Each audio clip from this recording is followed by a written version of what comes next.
Entrepreneurship is hard, so let's fix that and dive into our heroes' journeys. This is Taking Flight, an entrepreneur's journey, and I'm Sarah Tourville. Join me as we delve deep into the passions, expertise, and experiences of those already in flight. This show is sponsored by EO Atlanta. Okay, so it is great to be back. It feels like I took a bit of a hiatus over the last few weeks of Christmas and New Year, but we're starting off the year definitely with a nice full heavy cup of female empowerment. Ready to go with our fabulous speaker today.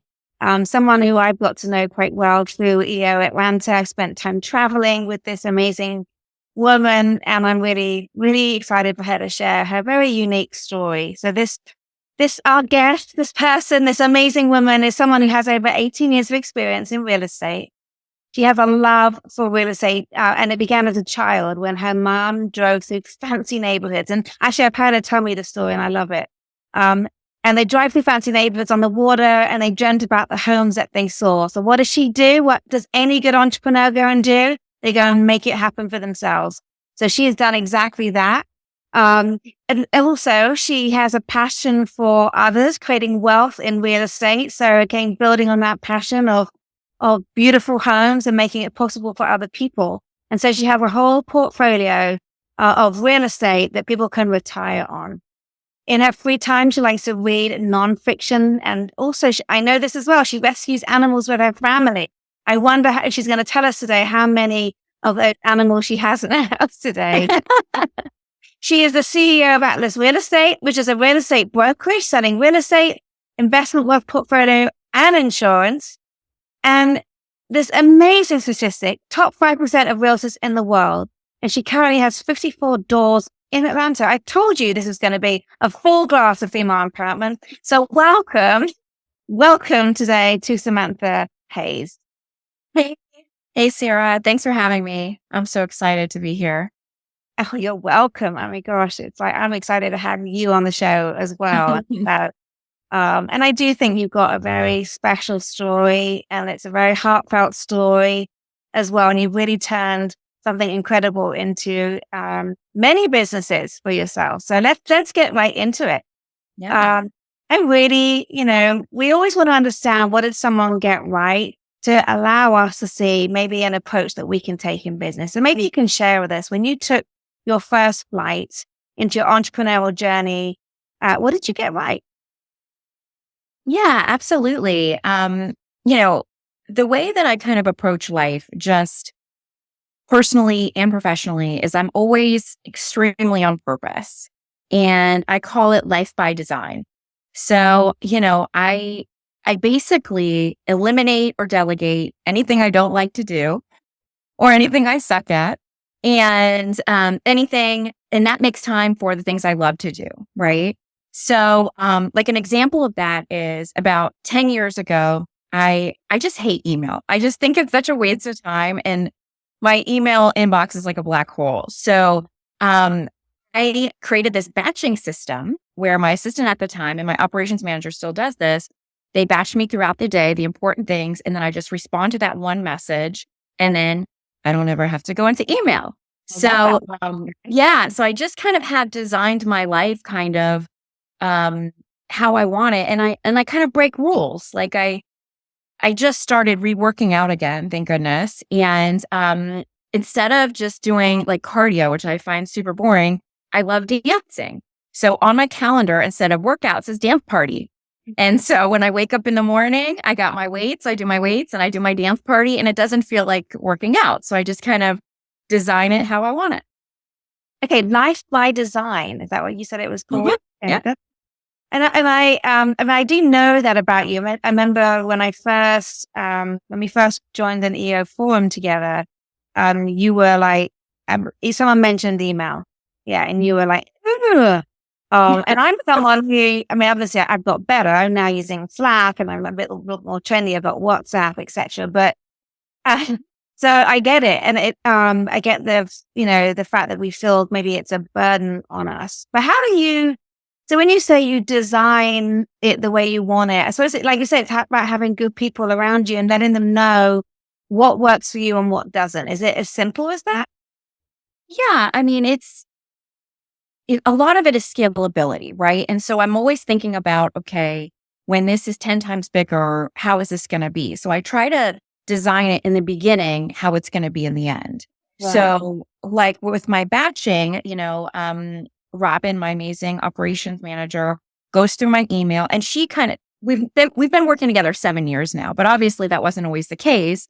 And, I just said, these are important, these are not. And she would go through it. I'd give her some feedback. And then every time she got better and better and better. And now it's like, we don't even have to speak. Like we read each other's minds. Right. And it's just giving that feedback and the adaption and then being consistent with it. I mean, this is 7 years that we've done this batching. We do it every day of the work days. And now it's just like super easy. And she knows what's important, what's not.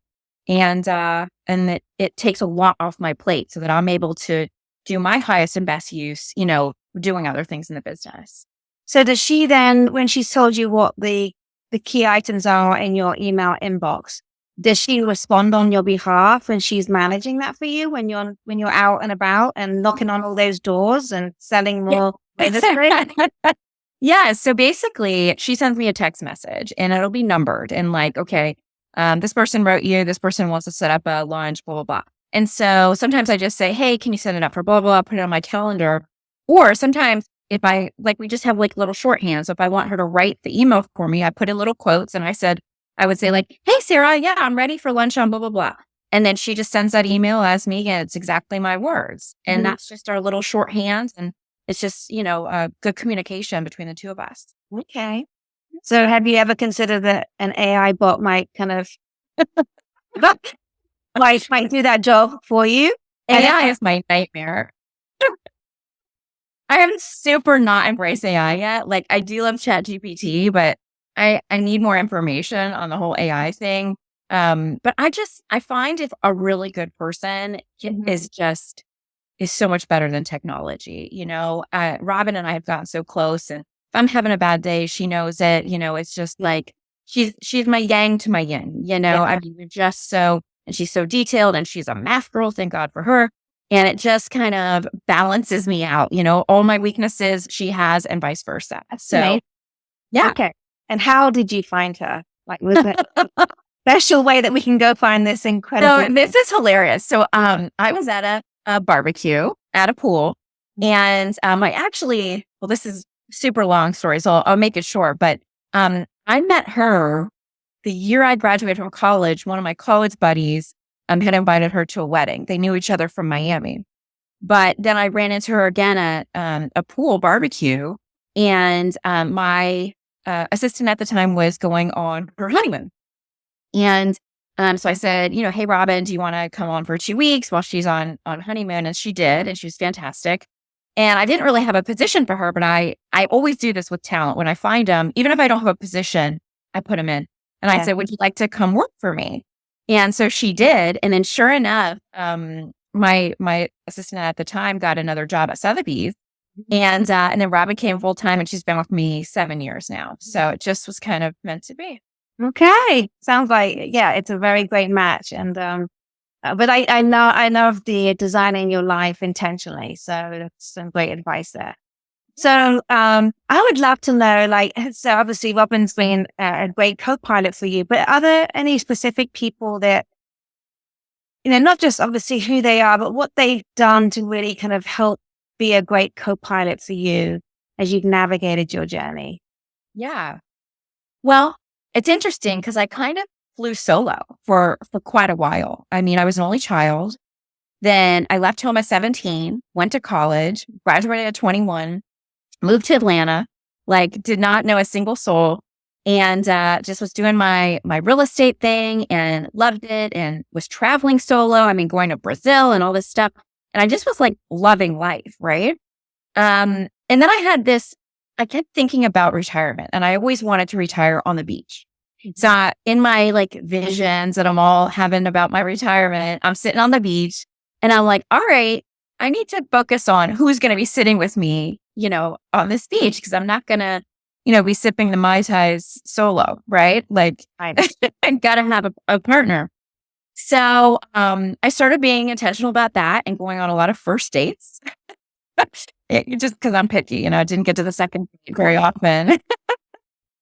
And then I met Sam actually randomly at a restaurant and my husband, and very quickly we knew he was the one. I mean, I didn't meet him till I was 37. So I had quite a while to build my business and kind of know who I was, which is really kind of special. Yeah. And then shortly after I met my 3 kids who, I love to death. And they are all my co-pilots. I mean, this weekend we had to show some of our rental property. We put everybody in the car and we just go together and it's just a family thing. And then afterwards we go to a main event and do some video games and play some games and stuff. And it's just, they're my best friends. And I just spend every second with them. They're awesome humans. That sounds incredible. I mean, again, the foresight that you have, I don't know if I ever sat back and thought, who am I going to be doing this with in 15, 20 years time? Where do you think that comes from? The fact that you think so far ahead? Because I think that's pretty unusual. I'm just so intentional, right? So like if I do something, my dad taught me chess when I was early. Maybe it's that, like thinking ahead. But it's like, if I'm going to do something, I want it to have impact, and matter. And so I just think about, okay, if I do X, Y is going to happen and then Z is going to happen, and I just kind of think about what I want it to be, because there's a lot of uncontrollable things that happen in life. And so the things that I can control, and I try to map the way that I want it to go. Yeah. No, it's really definitely good life lessons there. And I've never played chess, and maybe I need to start thinking about I'll teach you. It'll be fun. I love chess. Now I know how to play that game. So, so what is a challenge, Samantha, that you and your team had to solve recently? Something you can really dig into for us so that we can see how you did it. Yeah. Well, we got extremely blessed with COVID because we were essential workers. And so we worked all through COVID. So 2020 and 2021 were really good years for us, like luckily. But this past year, in 2022, when the rates went sky high, real estate screeched to a halt. I call it the COVID hangover. Like it just was like our aftermath of that. Yes. And so for the last year, it was very difficult. My agents had a really hard time because who wants to move from a house where they have 3% interest rate and move into a house that's 8%, right? So we took a pause and we thought, okay, who is going to buy a home or sell a home in this market? And we just thought really strategically. And we thought, okay, people with life events, right? If someone has a baby or if someone's getting married, or unfortunately, if someone has a divorce or a death, they're going to need to move and we can help them. And then, of course, loving real estate investment, I thought, okay, investors, this is a phenomenal time for them. Not only buy and hold investors like me, but flip investors as well, because they can buy it cheap and then they sell it and that creates inventory for the market. So it's actually doing really good for the market. Right. So we've focused on that until kind of the end of last year, where interest rates have lowered a bit again. The inventory is starting to go up. So we're getting a bit of an even market between buyers and sellers, which is really good. And so our agents are starting to do more and they're getting unstuck from the mud that they've been in for the last year. And then this year is starting off really, really strong. So we just kind of had to pivot a little bit and kind of look on the horizon and see what we could change. Okay. So what do you think? I mean, obviously, none of us live or work in a predictable environment, and real estate obviously is very, very aligned to the economy. But what do you think the lesson is there for other people who, are living with some kind of vulnerability as to what might happen even later this year? Obviously, we got the 2024 election, and is there something that, I mean, beyond just being agile, but is there something else which you think is something really a secret kind of weapon that entrepreneurs need to use to navigate these difficult territories? Yeah. Well, I think we have a natural tendency to, when the going gets tough, to work harder, right? We're like harder, longer hours, hustle, right? And I think sometimes you got to do what's counterintuitive, and that's stop. stop for a second, be strategic, and not stick our head in the sand and think, okay, I'm going to just do the same thing I've always been doing, but more of it, right? Sometimes it's adapt. I mean, you think about like Blockbuster, right? And they're like VHSs. They're awesome. They're just going to be great for the end of time, right? And then Netflix comes along and wipes them out. Yeah. So I think it's that, right? And even though, you know, we love standard real estate and selling homes to buyers and sellers, the investment piece just fell into our lap, and it was something I was already doing. So I just trained all my agents on it. And some of them were like, I don't know that I'm into real estate investing. I'm like, just do this for a little bit, right? Like roll up your sleeves, do something a little different, even if you don't love it for a minute. And then when the market comes back, do whatever you want at that point, you know? So I think it's adapting. I think it's being strategic. And then I think it's also like rolling up your sleeves when the going gets tough and doing something that maybe you don't want to do, but is the right thing for that time. Yeah. Oh my gosh, you touched on so many sub elements there, which I love, which I'm not good at, which is that you're right, though. Take a pause, think about it. And that doesn't mean just go have a coffee and come back. That might mean, right. That might mean a couple of weeks, might mean a few days. It might mean going to do something just to kind of change your perspective. Or writing a book, you know, stopping, taking a day off. And I think it's hard for us to stop and go to a learning event or stop and, you know, take a day to read a book because we feel guilty and we should be going forward. Yeah.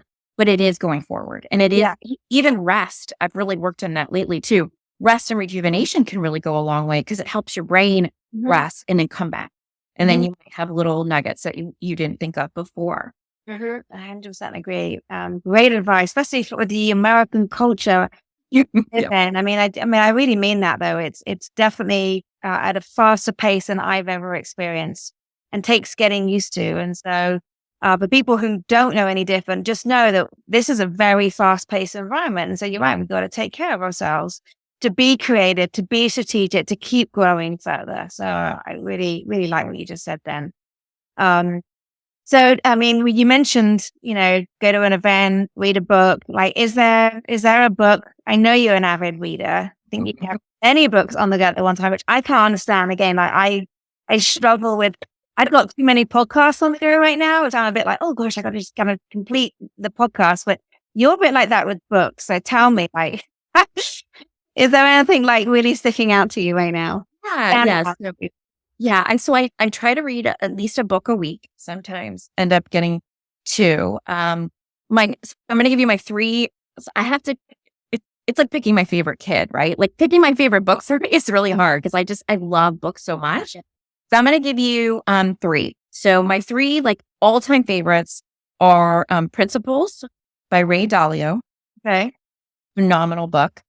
Rich Dad, Poor Dad by Robert Kiyosaki.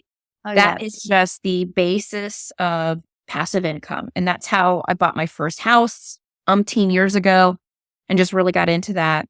And then 4-Hour Work Week. It's by Tim Ferriss. It's a classic and it's just so good. You know, it's just being really productive, really focused, and just kind of focusing on your 20%. You know, and kind of going deep there.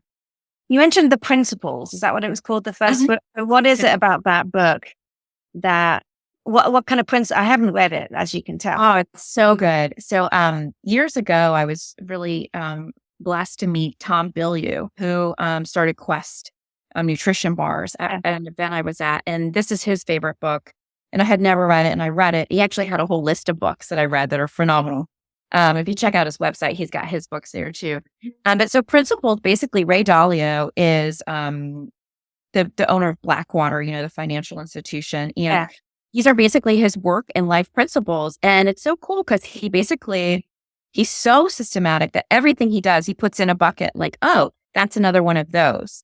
And so if you treat your life principled and like, okay, if X happens, I'm going to do Y. Then it's just, not only do you have to spend less time making decisions because you have the principles guiding you, but also you just feel principled, right? You feel like, okay, I know who I am. I know what I'm going to do when X, Y, and Z happen. It's a fantastic, I mean, it's a thick book. And it's very deep, right? So you read a page and you're like, wow, boom, like, and then you got to wait like a week and read another one. Don't get that book done in a week then. Because you have to like process it, Yeah. but I'm still like rereading parts of it because it's just so interesting. Yeah. Yeah. That's really, any way to help make decisions and know how to handle a situation, because as an entrepreneur, you're dealing with many decision-making situations all the time. So that does sound particularly good. I'm just uninterested, like Rich Dad, Poor Dad. I've heard that mentioned. I've been meaning to read that. But can you just like, what is the principle behind that, do you think? Yeah, absolutely. So basically, super short synopsis. So this kid's growing up and he has a poor dad who works his butt off, 9 to 5 or longer than that, and then there's like a neighboring dad that's like a rich dad, and he buys properties and he buys things that make money and make passive income. Right. And so the concept behind it is just, have your money work for you instead of you working for your money. Right. In fact, there's a board game called Cash Flow 101 that Robert Kiyosaki made that me and my family play. And it's so fun. You guys have to come over and play it sometime. It's so fun. Like, you have to get yourself out of the rat race, and then go the next level is like where you can make money off your investments, and you just make money passively. Okay. So, but that's the idea behind it. And of course, he's come out with like 7 or 8 books since then of the cash flow quadrant and all the other iterations of it. But that's really the fundamental mindset thinking of, having your money buy. So here's a really interesting concept in the book. So the guy wants to buy a nice car, and he's like, well, I could either buy this nice car, or I could buy a house, a rental property that makes the money that pays for the car. And so now you have an asset that's creating the money to make the money for the car. And then once the car's paid off, then you have the next thing. So it's just kind of a completely different way of buying things than just buying them. Right. And that's what you're doing, isn't it, for your clients? You're helping them make passive income. Exactly. Yeah. I mean, so I say, and I do it for myself too. We have portfolios and we do it for our clients. We create money trees. Like we create the tree where the money grows, and as long as you don't sell it, it'll keep producing fruit, and keep giving you that money. Yeah. Yeah. That's so good. So again, you've and it can't, again, it's boiling all around the way that you are thinking forward and thinking about the future and being very strategic about the work you do day to day. Samantha, and it's impressive. And these books definitely align. They seem to align. Or you've learned a lot from them. I've probably got it from them. Yeah. You're executing. You're doing it. Yeah. Those 54 doors are there. They're real doors. So it's really good. Okay. So I know you just did something quite exciting recently, which was added another business to your portfolio of businesses. But what else is exciting about the future? I mean, can you just shed a little bit of light on something excited about? It's going to be a big year, so I'm really excited about it. So yeah, we are launching our insurance company, and that's all insurance, business, commercial, home. It goes along with home insurance, right? I mean, I have 54 doors. I have to insure all those doors. Yeah, and my clients need insurance, so just aligns. But so this year, we have 54 doors. Our goal for this year is to add 48 doors. Okay. So to double our inventory of doors, it's going to be 4. And when we say doors, it's a unit, right? So like a 10-unit apartment complex, that's 10 doors. And so that's just kind of our terminology. So we're going to add 48 more doors. So that means 48 more units, 48 more renters. And then, so the next 3 years is really our big plan. So that's the first step. Creating all the SOPs, the systems around that, so that we can automate these and try to make it as like, these are our scripts for that. These are our scripts for this. And then after that, we're going to try to pause a little bit on our acquisitions and start paying them off. Right. And the goal in 3 years is to have $1 million passive income profit coming in from those properties. Right. Wow. So it's a double expansion year. This is always, right? More, Sarah. So always. Okay. So it's 48. I think you said 48 more this year. Does that, you have to do the same next year and the year after, or that more? Or Once more? we have 100, then the key is to try to make it passive Right. is one, and then to two, to pay them off. And so we'll use the profit on those to pay them off, to pay down the mortgages. And then of course, as you pay down the mortgages, you're increasing your cash flow. So it's really just like a win-win. Plus, obviously you get the tax depreciation on it, which is magical for us entrepreneurs. So okay, some big feisty goals, of course. yeah. Right. And I think less from you. So I'd love to learn a little bit. I'd love to, I think I know a few things, but I'd love for you to share with our listeners and our viewers a little bit more about you, Samantha, like pre-flight. I mean, I know you're a gator, so we have, gators are pretty popular in my house. But tell me a little bit about your childhood and what you think kind of led you to become an entrepreneur. Obviously, you mentioned used to drive around looking at houses with your mother, and obviously you kind of got it. It gave you hope and inspiration as to what you wanted to create for yourself, the life that you wanted to live. But you want to shed some more light for us? Yeah, for sure. So, I grew up with my mom, and I did see my dad now and then, but pretty much raised by my mom. And, we didn't have a lot of money, and we used to do stuff like that for entertainment. We would, I grew up in St. Pete, so we would drive around the gorgeous houses in Terra Verde and just, we'd pick our house, like that one's mine, and she would pick one. And then in this weird world, we were living in different houses, I guess. But so we would pick these houses, and I just always loved that. And even though I graduated with a PR degree, real estate didn't even really hit me till later. But I was always like a feisty kid, right? Like rebellious. Somebody would tell me something, and I would always just question, is that right? Is that true?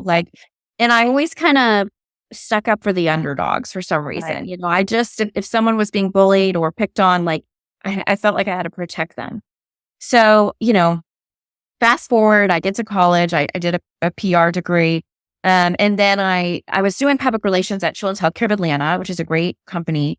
But unfortunately, it's a not-for-profit. You don't make much money there.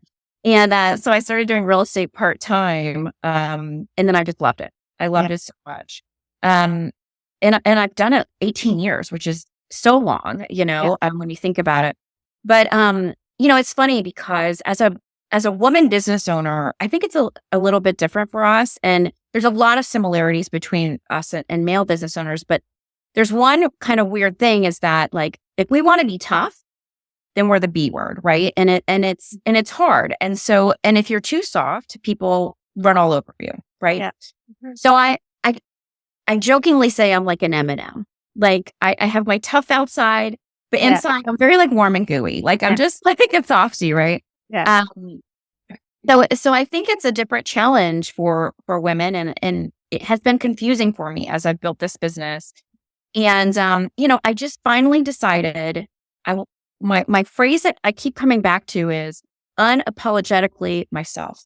Yeah. And I just want to, and I'm a recovering people pleaser. So I've been trying to do what everybody else wanted for a really long time. And then the last few years, I've had this awareness of I just really want to be me. I don't want to be anything else. Yeah. So genuine, authentic, vulnerable. Yeah. And if that makes someone else uncomfortable, that's okay. I just have really decided I'm not going to dim my light for other people. And so that's just kind of where I've gotten to through all the iterations and all the lessons and failures and all this stuff. And now I've got my dream house, it's on the river, on the water. And it's funny, my mom hasn't seen it yet, but I'm just excited for her to see it, to see here's the full circle of the little girl that was looking at the houses, and here's my house with my pool, that I worked really hard for. Yeah, you did. Yeah. So it's interesting. And I would imagine in the industry you're in real estate, and, your people are renting from you. I mean, are you the woman, just so I understand, are you the woman that shows up when I'm sure you're not, maybe you have a team, but when do you get to meet the client? I'm just trying to figure out, when does that awkwardness happen where you have to kind of, show some authority sometimes, and you can be perceived as the B word? Yeah. Well, I'll tell you, because I've designed my life, I really have taken out most of my situations where I have to do that. I'm super thankful for my husband. He works with most of our tenants because he's Canadian, he's like the nicest Right, yeah. human being. And he is working on being firm but fair. That's his thing for the year. Everyone's working on something. I love that. Firm but fair. Yeah. But yeah, so he gets to deal with the tenants, and I work a lot with our agents. So, on the real estate brokerage side, I'm coaching them and things like that. And, I used to think I had to be like tough on them, but then I realized you can be tough on your principals and, what they need to do and accountability, but not tough on people. And so that's kind of something I've learned as a leader. So I really try not to, especially my coach, we were talking about like things you like to do and what you're good at. And he's like, you really suck at managing people. And I'm like, thanks so much for that. Because I like worry about what they think and accountability, yeah. blah, blah, blah. And so now I'm like thankful to say, like, I manage the properties. Like I look at the numbers and the spreadsheets, and, I have my relationships with Sam and certain people, my agents and Robin, but I don't deal with the tenants very much. You have to be really tough because people tell you these sad stories, and I'm very empathetic, and you have to be like, no, pay your rent, and I just suck at that. So No, yeah, you're right. And if you add too much, you can get caught up in other people's headaches. And but I can imagine. I mean, I think I have that same issue where caring too much is not always a good thing, especially in business.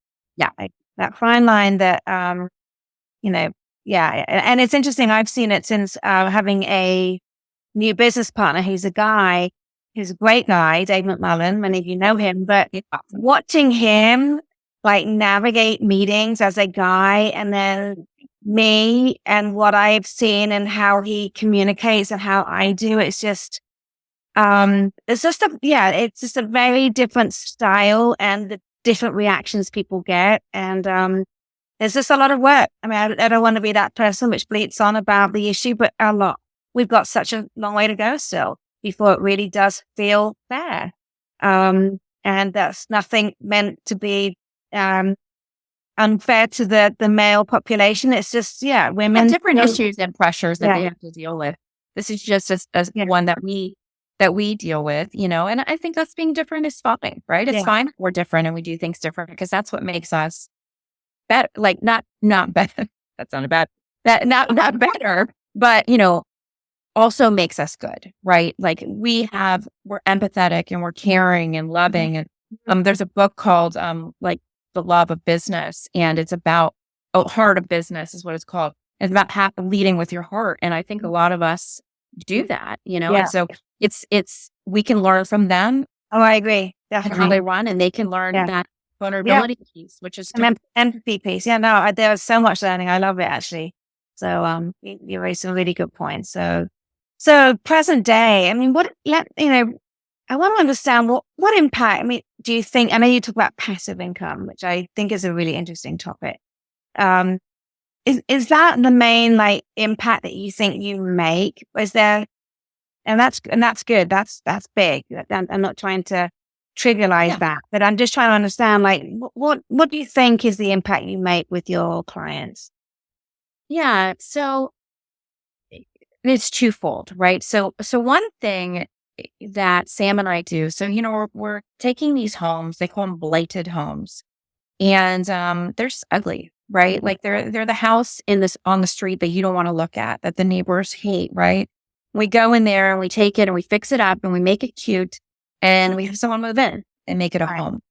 And it's funny because I didn't think much about that, and then I was like, gosh, we really do that. We restore these homes, and that's really nice. These people have a nice place to live. It's got all the cute grays and whites and the nice flooring, and they feel like really proud of that.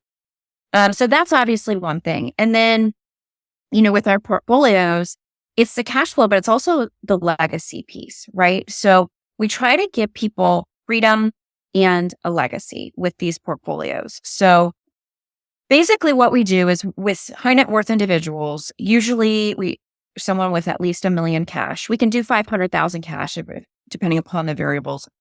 So an individual, who has a family, and then we kind of design it for what they're looking for. So if they're looking for cash flow, if they're looking for a legacy piece where they have children or they want to leave a business or something to not for profit or something like that, we build that, and it's the equity there. And then also obviously the tax depreciation piece, which is huge. I mean, if you have enough properties, you don't have to pay tax. I mean, because you have negative depreciation. So it's that, right? Because a lot of people do these 401ks and things like that. And I could go on and on about why I think real estate is better than stocks. But I mean, the biggest pieces are you can retire when you want. Like if we create a number and you're like, hey, I want to make 100,000 a year from these investments, at first, or I want to make 200,000, we can design that. And then that's just income that's coming into you, to your, account basically. Right. Or we can, if someone's like, I don't want to make any money right now because I'm already making a lot of money. I want to tax shelter it and have an equity for later. We can do that as well. So I think it's just kind of cool to have another option.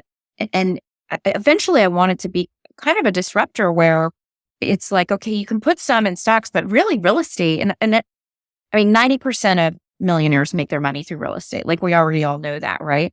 So it's not like a new concept, but this idea of creating this portfolio, we even manage it for people. So it becomes passive if they want.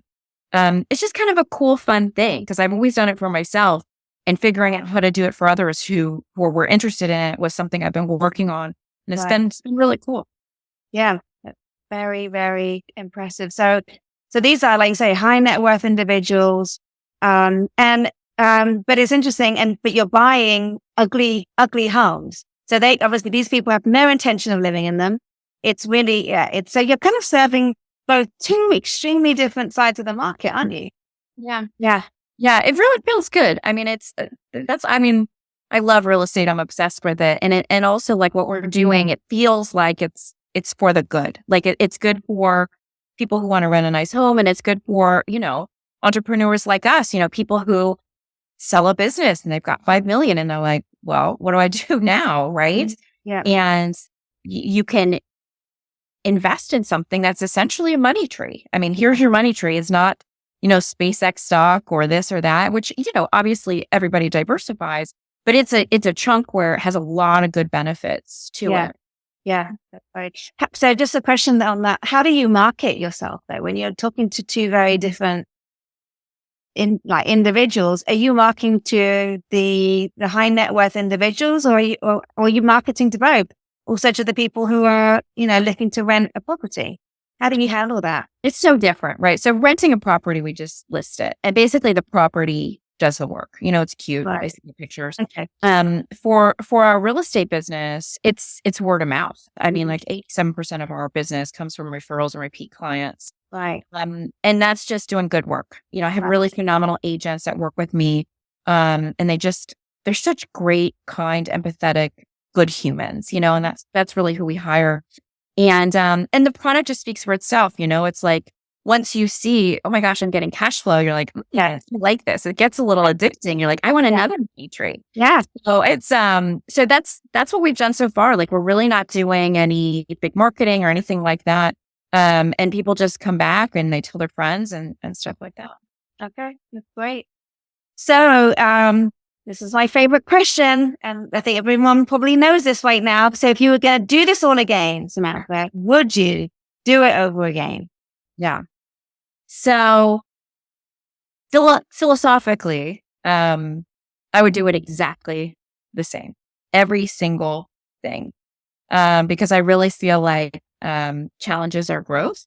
And even though that's cheesy to say, like I 100% love who I am, where I am in life, the people I'm surrounded with. I just wouldn't change it. Right now, if you said what lessons have I learned that I would like tell everybody to be careful of.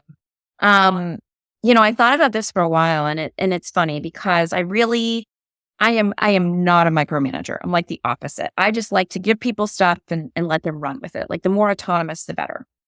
And when I first started my brokerage and my real estate team, that was tough, right? Because I just trusted people And I was just like, oh, they won't hurt me. Right. And, I'm sure they're doing what they're supposed to be doing.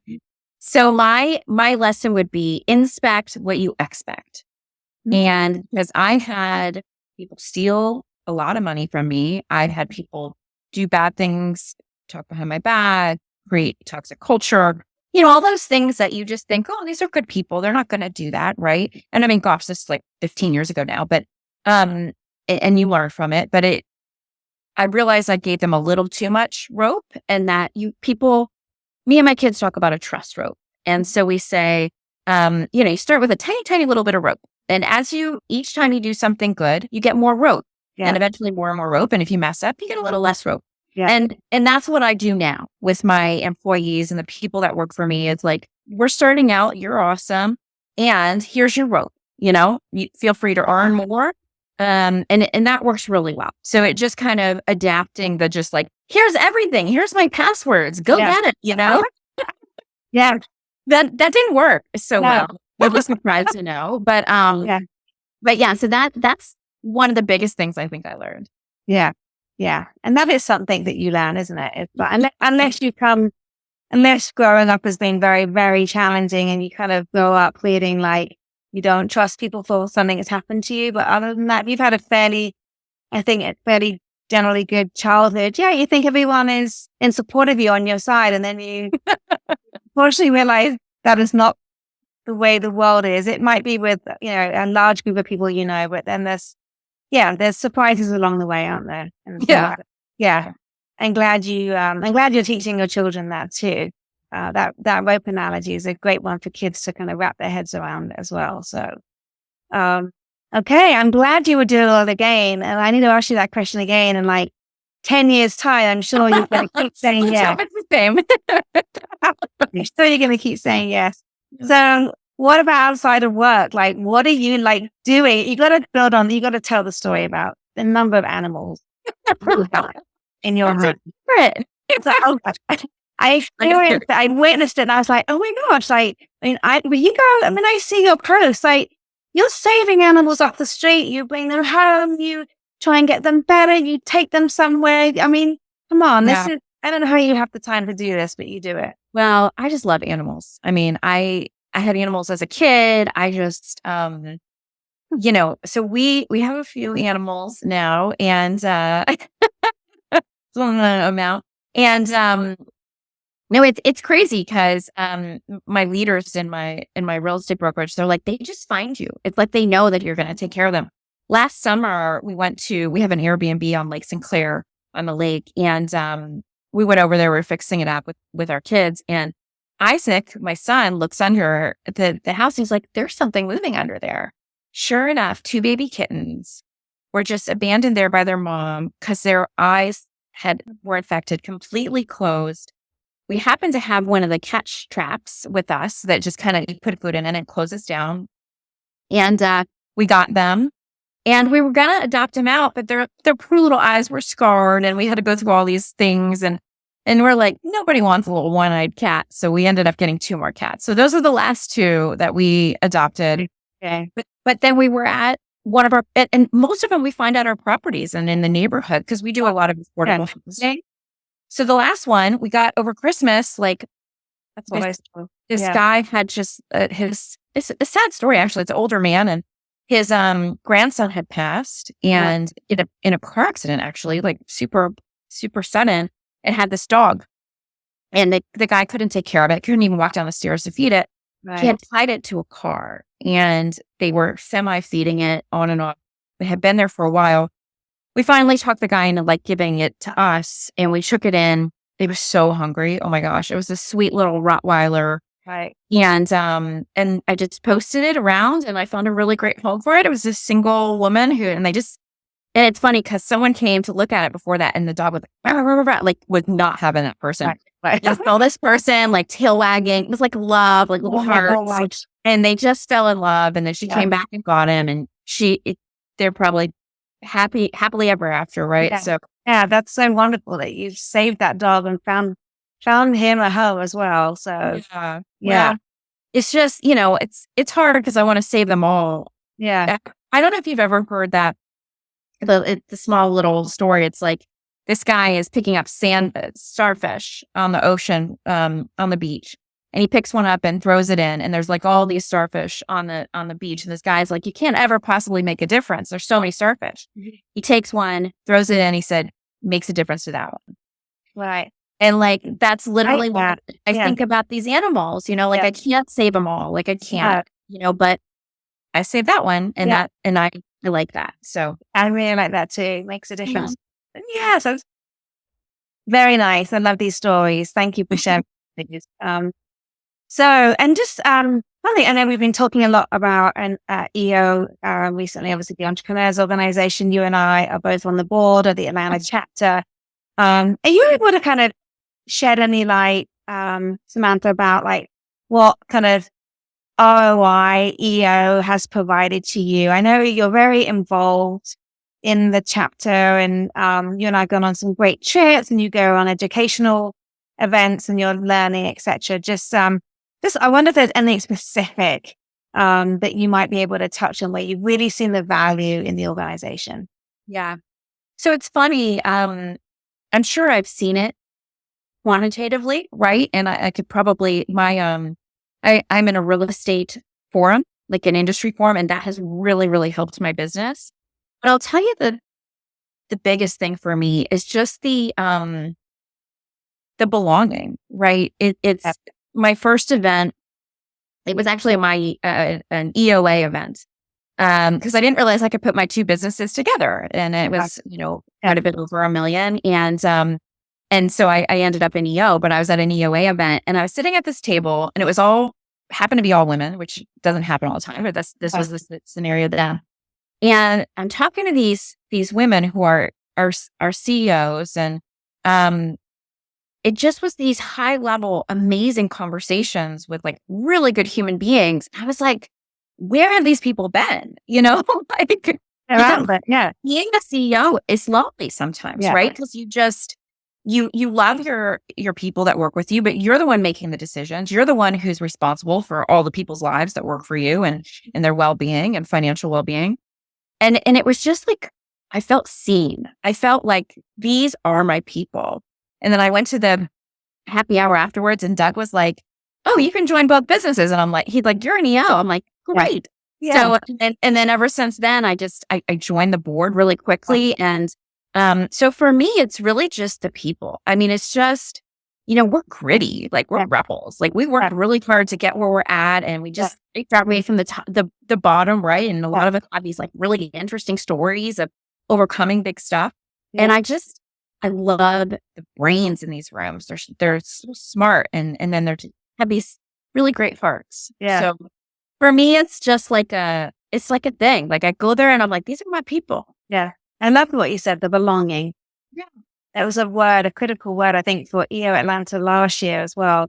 Remember the chapter used that word a lot. People want to find where they belong. And the community, right? That's like a big thing. Oh, it is. Big thing. A big thing.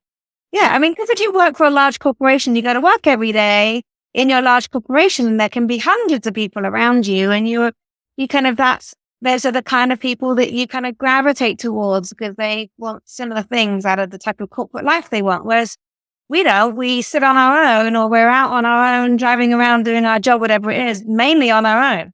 Mm-hmm. You know, so I think you're right. We're able to share stories and share that grit, which is inspiring when you hear people's stories as well. Especially when you're having, I mean, you know, you have a difficult year. It's so nice to hear other people are having a difficult year too. Yeah. Not that we want them to suffer, but you know. Yeah. It's like, you know, we might say, oh, things are great. Many times they're not. Or maybe the next day they are, but that day particularly they're not. So, And you're in an industry forum for agencies, right? And so my real estate forum has been very much that for me, you know, because we have different challenges. You know, when you're in a certain industry, it's like cash flow and equity and on paper money. And so it's nice to be in a room of people that are like, I know exactly how you feel. Yeah. You know, it's just a really good, like, it's not just me. Yeah. I'm feeling. You're right. And you're right. EO provides those, there's industry focused forums, which apparently a lot of people don't even know exist, but they exist. Yeah, they definitely exist. So look at what your industry that you're in. And I'm sure that there is a forum of somewhat similar to help you. So, well, we've covered so many things today. We loved it. And I would, please can you share some of where can people reach out to you? What's the right way? Is it on LinkedIn, email? What do you want to share?